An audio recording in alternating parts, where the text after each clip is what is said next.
Eh ben voilà, 7 heures, presque 10 minutes. C'est avec Georges Goma qu'on s'entretient ce matin. C'est toujours un grand bonheur de le retrouver. Georges, bonjour. Bonjour Caro. Bon, alors là, depuis tout à l'heure, il faut le savoir pour les auditeurs, là, ça fait 10 minutes qu'on essaie de, de, de régler certaines technicalités. Ce matin, je l'annonçais d'entrée de jeu, là, on va parler du mouvement de renaissance africaine. On avait prévu avoir un invité, mais code rouge oblige, on se retrouve un petit peu, là, techniquement, c'est plus difficile. Mais quand même, on pourra y revenir à ton invité, là, peut-être la semaine prochaine. Mais parlons avec toi, puis je sais que tu t'y connais très bien aussi, là, du mouvement de renaissance africaine. C'est international. D'ailleurs, on devait parler à quelqu'un à Paris, là, Monsieur Noël Moukala, qui est à Paris, qui est président de ce mouvement-là. Mais bon, alors voilà, plus compliqué maintenant. Mais tout ça pour dire que c'est un mouvement qui prend de l'ampleur et qui est international. Ben, oui. Le mouvement de la Renaissance africaine, évidemment, c'est un mouvement qui est dirigé par Monsieur Noël Moukala, installé à Paris, et qui a, comme on l'a dit, hein, de très nombreux partisans partout dans le monde. Il n'y a qu'à aller sur leur site, dans les médias sociaux, de voir l'ampleur des adhésions autour de ce mouvement-là. Mais l'ampleur de ces adhésions est aussi le symptôme quand même de quelque chose, toujours en rapport avec l'Afrique. C'est-à-dire que finalement, il y a des gens qui se disent que non, mais il y a quelque chose qui tourneront avec l'Afrique et qu'il faut faire quelque chose. Et que pour faire quelque chose, il faut s'organiser. On ne peut pas arriver à un but sans l'organisation. Mais comment s'organiser quand les gens sont dispersés un peu partout dans le monde? Ça peut se faire. Et quand on pense à l'Afrique, évidemment, aujourd'hui, on pense aussi à la diaspora africaine. C'est-à-dire, Caro, tu te souviendras, des années en arrière, on avait parlé de l'Afrique comme là où est parti le berceau de l'humanité. Et que des nombreuses années avant Jésus-Christ même, les Africains avaient l'art de la navigation parce qu'ils se sont retrouvés avec les premières migrations très longtemps, sont retrouvés en Asie, ils sont retrouvés un peu partout. Vous allez en Union soviétique, vous verrez des gens de peau foncée. Vous allez au Japon, vous verrez également les gens très foncés. Vous allez en Chine, partout, vous verrez. Donc l'Afrique avait déjà la science de la navigation à traverser des océans, elle est partout. Mais après, tout récemment, proche de nous, si on prend tout simplement la période de la traite négrière, on voit des milliers, des millions et des millions de Noirs qui ont été déportés en Amérique, en esclavage, et des Noirs qui ont construit l'Amérique, il faut le dire avec beaucoup de force, par leur travail non rémunéré, et qui a constitué une nouvelle diaspora, on peut dire, disons, la deuxième génération de la diaspora africaine. Mais si on oublie l'histoire longtemps en arrière, on va dire la première génération de la diaspora africaine. Et puis après, ma foi, après la Deuxième Guerre mondiale, c'est là aussi les Africains ont commencé aussi à partir un peu plus librement, un peu entre guillemets, sur les autres continents, qui ont suivi les colons, si vous voulez. Et c'est là où on voit en Europe, il y a une diaspora africaine bien installée, en Asie de plus en plus également. En Amérique du Nord aussi, cette troisième génération de la diaspora africaine qui est constituée par nous autres, en fait, qui ne venons pas sous sous l'esclavage ou l'esclavagisme, mais nous venons de notre propre gré en suivant aussi, nous aussi, le fameux rêve américain, Ouais. tu vois. Donc, Une meilleure éducation aussi. Voilà, une meilleure éducation et ainsi de suite. Donc aujourd'hui, évidemment, il y a beaucoup d'Africains. L'Afrique continue à être, comme on l'avait dit, j'ai une expression qui avait fait rigoler les gens, l'Afrique continue malgré tout à être comme une belle femme avec une poitrine généreuse que tous les hommes veulent courtiser. C'est ça l'Afrique, l'attractivité d'Afrique. Mais c'est une attractivité qui est assez paradoxale. Voilà, un continent pour lequel tout le monde en dehors de l'Afrique voudrait, mais un continent aussi qui est laminé par ces mêmes personnes qui apprécient au fond l'Afrique, par ses matières premières, par le potentiel qu'a l'Afrique, et puis à un autre côté, cette Afrique qu'on vilipende, qu'on pense que non, mais rien à faire avec les Africains, avec tout le tralala qu'on connaît autour de la représentation qu'on se construit de l'Afrique, tu vois. Donc c'est tout ce contexte-là qui fait que non, mais cette diaspora africaine, aussi les gens en Afrique se disent, mais comment un tel continent, tellement doté, un continent pour lequel le reste du monde fonctionne, il faut le dire de cette manière-là, parce que l'Afrique, c'est le continent le plus doté en matières premières que nous utilisons ailleurs, et l'Afrique, c'est en même temps le continent de tous les malheurs. C'est ce paradoxe-là, évidemment, qui pousse des gens comme le monsieur Noël Moukala à constituer un peu des mouvements très, très, très forts comme ça, qui vont pousser les Africains qui ont de la connaissance, à l'intérieur comme à l'extérieur de l'Afrique, de penser une nouvelle Afrique. Mais l'autre chose, Caro, qui est intéressant, oui, nos auditeurs, on les avait annoncé qu'il y a M. Moukala qui serait là, mais on a des petits problèmes de liaison avec M. Moukala, et comme c'est une série, bon, on va s'arranger pour que la prochaine fois, nous puissions la voir lui-même au téléphone, ou bien d'autres personnes qui travaillent avec lui, qui sont des médecins, qui sont des personnes de grand calibre, qui sont partout dans le monde, qui pourront, en 4 séances, en 4 chroniques, nous éclairer évidemment sur ce mouvement-là. Mais avec toi, Caro, puisque on va faire ça comme une introduction, on va remonter un peu plus. Les gens de la Renaissance africaine qui viendront vont peut-être revenir là-dessus, mais on va parler du panafricanisme, Caro, oui. Parce que c'est le panafricanisme qui est le socle. Le socle, c'est là. Le panafricanisme, l'idée du panafricanisme, c'est quoi le panafricanisme? Ben, c'est ce que j'allais exactement te demander, Georges. Mais qu'est-ce que le panafricanisme? Ah ben oui. Ben écoute, le panafricanisme, c'est un mouvement philosophique d'abord. Hein? C'est un mouvement philosophique, politique aussi, et qui promeut de promouvoir donc l'indépendance totale du continent africain.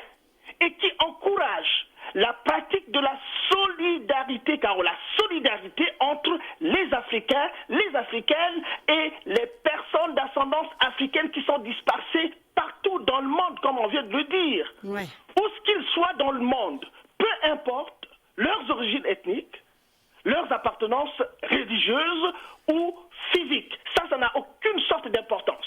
Ce qu'il y a au centre, c'est l'idée de magnifier l'Afrique, Voilà l'idée de fond autour de ce panafricanisme-là. Et il est né aussi, ce panafricanisme, il faut le dire quand même que les premières réflexions autour de ce panafricanisme, ça vient de très très loin. Ça vient de très loin, surtout au niveau de l'Amérique. Et parce que pourquoi l'Amérique? Mais c'est certainement quand même pas l'une des plaies que l'Afrique a eu à avoir, c'est quand même la traite négrière. C'est la traite négrière. Souvent, les gens peuvent dire, écoute, l'esclavage a toujours existé depuis la nuit des temps, avant que les Européens n'arrivent en Afrique, au 14e, 15e siècle, on pratiquait déjà l'esclavage avec les peuples arabes, et ainsi de suite. Oui, mais les peuples arabes et la civilisation arabe, à l'époque, étaient une forte civilisation. Les Arabes ont aussi colonisé l'Europe. Ils sont arrivés jusqu'à Poitiers, quand même. Aussi, les Arabes, on connaît l'histoire de Carthagène. Moi, j'étais en Espagne, à Carthagène. Le temps que j'étais en Espagne, à Carthagène, il y avait pendant 2 semaines, ils faisaient des manifestations. Chaque année, chaque 2 semaines, ils font des grosses fêtes avec des gens habillés avec des armuriers et tout cela pour fêter la victoire sur les Arabes. Mais donc, c'est tout à fait normal que les Arabes, avec ce niveau de civilisation, aient pu coloniser les Noirs, c'est bien vrai, mais c'était quand même un esclavagisme à très faible dose. Ce n'est pas l'esclavagisme organisé et scientifique comme on l'a fait les Européens.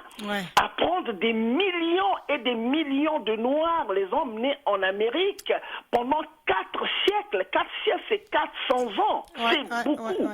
Donc voilà cette plaie-là. C'est cette plaie-là qui fait que non, mais finalement, la réalité africaine, dans son rapport avec les autres, à partir de là, c'est un moment très, très, très, très essentiel. C'est un gros morceau, Caro, comme nous aimons le dire à notre émission, tu vois. Alors, si on met ça à l'échelle humaine, 400 ans de tort, 400 ans de souffrance, il faut penser les plaies longtemps. C'est long, ça. Et, il faut peut-être pas que ça prenne 400 ans encore, là. Mais non. Mais là, les Africains, malgré un peu le tort qu'on fait à l'Afrique, nous ne l'accepterons pas. Si nous nous organisons autour des mouvements comme la Renaissance africaine, africaine, et puis il y a d'autres types d'organisations aussi qui sont là. Il y a beaucoup d'activistes.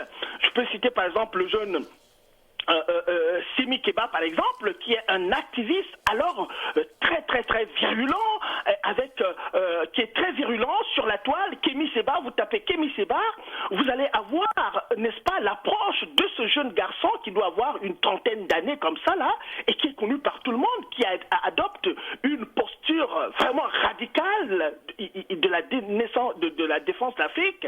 C'est pourtant des jeunes qui sont nés en diaspora. Il est né en France, mais la façon dont il défend l'Afrique, la position est radicale. Et cette radicalité a été critiquée souvent par beaucoup, mais lui, il est trop radical. Mais moi, je suis tout à fait plutôt d'accord avec cette radicalité, parce qu'il faut aller dans la radicalité pour espérer changer de fond en comble une réalité. C'est ça le truc. Et donc, pour revenir un peu, pour que les gens saisissent un peu l'essence de ce panafricanisme-là, oui. En remontant vers l'Amérique, c'est pas pour rien que nous avons focalisé sur la situation de l'Amérique avec la grosse plaie qu'a constitué l'esclavagisme, qui a dépouillé en plus aussi. Il faut que les gens sachent que les gens qui en amenaient en Amérique, c'était les plus forts. Parce qu'il y avait un système d'élimination dès le départ. Quand on attrapait des Noirs, eh bien, il y avait des médecins qui regardaient leurs conditions physiques. Donc on prenait les plus forts parce qu'on savait très bien qu'ils vont là-bas pour travailler comme des bêtes de somme. Alors, ces plus forts-là, la traversée. Alors, voilà une épreuve, la traversée, et chaque fois, les gens qui sont dans une cale, tu vois, dans la cale d'un bateau, c'est dans le noir complet. Hein? On met beaucoup d'esclaves là-dedans, et il faut que les gens se représentent cela, parce que quand on a un rapport avec l'Afrique, les gens prennent le rapport à la légère. Il ne faut pas prendre ce rapport à la légère, parce que, évidemment, les conditions de la traversée étaient très difficiles, au point où, évidemment, chaque matin, les négriers devaient descendre le nez bouché pour voir un peu ceux qui sont morts et les sortir et les balancer à travers le bateau. C'est ça la scène, la réalité. Il faut qu'on ressorte un peu toute cette réalité que beaucoup ne comprennent pas aujourd'hui quand on a un rapport avec l'Afrique. Vous voyez? Donc on les prend, on les jette. Chaque matin, c'était ça. Mais comment est-ce que les êtres humains peuvent vivre la traversée qui durait parfois des mois à atteindre l'Amérique dans ces conditions-là, Et quand ils arrivent, ben voilà, c'est des gens qu'on vend. Il faut les vendre comme, évidemment, comme les Africains n'avaient pas le statut d'être humain, puisqu'on les vendait comme on peut vendre une brebis ou que sais-je encore. Et puis les conditions de travail, ils travaillent tout le temps, sans être payés pendant 400 ans, l'esclavagisme que ça a duré. Et puis, donc ça laisse des conséquences, ça fait des conséquences immenses, là. Immenses. Et c'est pourquoi on prend l'Amérique comme vraiment la source de ce panafricanisme-là, parce qu'il y a des personnages, même avant les Du Bois, il y avait les personnes comme Edward Wilmot Blyden, qui est le partisan du retour en Afrique, parce que là aussi, la bataille que les Noirs américains ont menée, on dit aujourd'hui que, il y a beaucoup de Blancs qui ont participé à l'abolitionnisme, et tout cela, on peut le reconnaître, les gens comme les Schwelcher et beaucoup d'autres encore, que je ne peux pas citer ici, mais les gens comme les Schwelcher, qui sont souvent pris comme des références dans l'abolitionnisme, qui sont des Blancs, mais on oublie la résistance propre de ces Noirs qui étaient en esclavage, qui travaillaient dans des champs, parce qu'il y avait deux types d'esclaves. Il y avait les esclaves des champs et les esclaves des maisons. Les esclaves des maisons, c'était des domestiques qui s'occupaient, n'est-ce pas, de tout, en fait, voilà. Et puis les esclaves des champs, qui chaque matin, du lever au soleil, au coucher du soleil, ils étaient dans les champs. Mais qui a mené plus la résistance, qui a mené beaucoup plus le mouvement pour aller vers la libération ou l'abolitionnisme, ce sont les esclaves des champs. Parce qu'il y a toute une démarche là, qu'ils avaient, mais quand ils travaillaient dans les champs, sous le soleil et tout cela, on entendait des murmures, on voit que les champs de maïs, mais ils sont en dessous puisqu'ils sont travaillés. Les murmures et ainsi de suite, c'était ça la résistance. Et quand ils revenaient chez eux, à la maison, à la nuit tombée, les patrons, les maîtres pensaient que là ils ont trop travaillé, ils vont se reposer certainement, mais non. ils arrivaient, ils faisaient semblant de dormir et parfois ils fouillaient dans les hauteurs, dans la brousse. Et c'est là où ils se retrouvaient pour évoquer les ancêtres, faire leur religion, faire des choses. Et c'est au moment où les patrons ont su que non, mais il y avait des gens qui s'éloignaient loin dans la forêt. Qu'est-ce qu'ils allaient faire pour... Ils ont fini par découvrir que c'est des gens qui avaient aussi des mouvements à leur niveau et cherchaient aussi comment se libérer. Oui.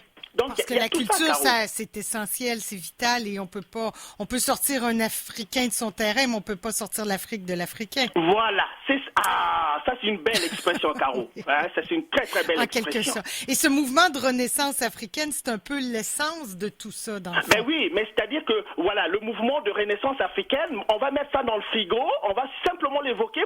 Il n'y a que M. Moukala et ses partisans qui pourront le dire concrètement. La seule chose que je peux dire par rapport à ce mouvement-là, c'est tout simplement que c'est les Africains qui se réveillent en ayant conscience évidemment de toute cette tragédie qu'ils ont vécue, qui n'est pas prête à disparaître. C'est-à-dire ces Africains qui ont continué à vilipender partout, alors que, comme je l'ai dit au départ, l'Afrique c'est un morceau essentiel. Sans l'Afrique, le monde entier ne peut pas fonctionner, parce que rien que ce qu'on va prendre gratuitement entre guillemets en Afrique, on a beaucoup parlé du Congo-Brazzaville, tu te rappelles encore, Caro, beaucoup parlé du Congo-Brazzaville, mais le Congo-Brazzaville, c'est quand même un petit pays de 4 millions d'habitants, avec d'énormes potentialités du social, où la France est bien installée, prend le pétrole presque gratuitement, parce que l'un des présidents de la grande compagnie Elf à l'époque, Loïc Le Pro-Pigeon, pour ne pas le citer, a dit clairement qu'il y a eu des cargaisons fantômes au Congo-Brazzaville. C'est-à-dire des cargaisons fantômes, on va prendre des tankers et des tankers de pétrole, on les fait voguer sur la mer et ça arrive en France sans être comptabilisé dans des cahiers comptables au Congo-Brazzaville. Et ça dure depuis 30, 40 ans avec des cargaisons fantômes. Donc si on arrive aujourd'hui à comptabiliser, on dit à la France qu'aujourd'hui, on arrête avec les cargaisons fantômes, toutes les cargaisons que vous prenez chez nous, il faut les payer. Et on se retrouve aujourd'hui avec un Congo complètement pauvre, et un Congo qui doit encore beaucoup d'argent à la compagnie qui vient voler son pétrole. Ça, c'est impensable. Tu vois? Donc, la renaissance africaine est née, je pense, sous cette essence-là.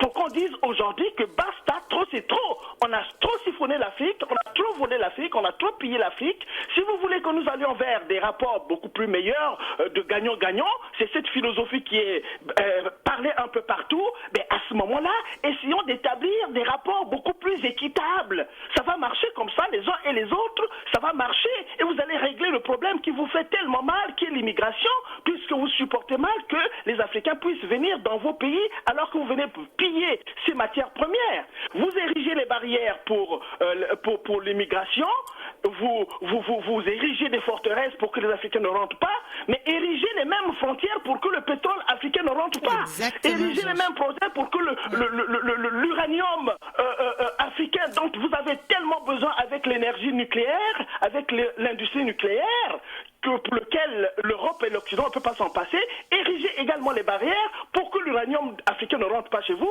érigez les barrières pour que le bois, les grandes essences du bois africain, le lima, l'okoumé et tout ça, ne puissent pas rentrer aussi en Occident. Bon. Mais si vous voyez que cette approche-là n'est pas bonne, alors asseyons-nous, parlons clairement et allons vers ce que les chartes internationales que vous avez élaborées puissent être appliquées, c'est-à-dire la démocratie et tous les beaux discours qu'on a autour de la communauté internationale. Oui, c'est une excellente entrée en matière, ça, Georges. Voilà, c'est cela.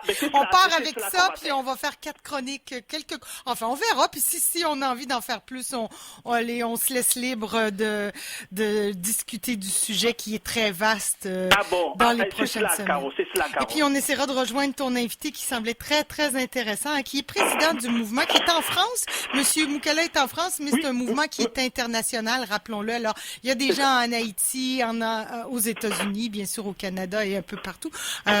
Georges, là-dessus, je te souhaite une très bonne journée, une très bonne semaine. On se reparle très bientôt. On se reparle très bientôt, merci. Merci, Caro, pour cette journée. Bonne journée, bye-bye, Georges.